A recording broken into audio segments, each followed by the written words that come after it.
ખાંભાના રાજધાની ચોકડી પાસે ખોડિયાર આશ્રમમાં સુતેલા સાધુને અજાણ્યા બે સાધુ દ્વારા માર મારી જટા કાપી 21,000ની લૂંટ ચલાવતા ખળબળાટ મચી જવા પામ્યો છે।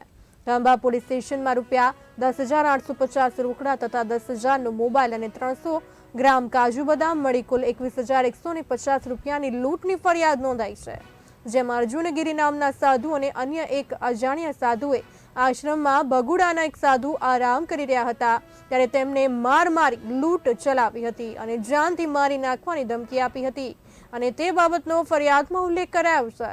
ત્યારે બંને આરોપી સાધુએ ફરિયાદીના માથાની જટા કાપી વિડીયો મોબાઈલ ફોનમાં ઉતારી વિડીયો પણ વાયરલ કર્યો હતો।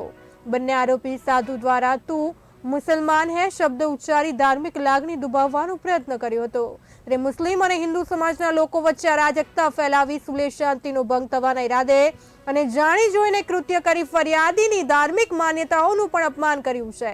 ત્યારે ખાંભા પોલીસ દ્વારા ફરિયાદને આધારે આરોપી અર્જુનગીરી નામના સાધુ અને અન્ય અજાણ્યા સાધુ સામે તપાસ કરી શોધખોળ હાથ ધરી છે।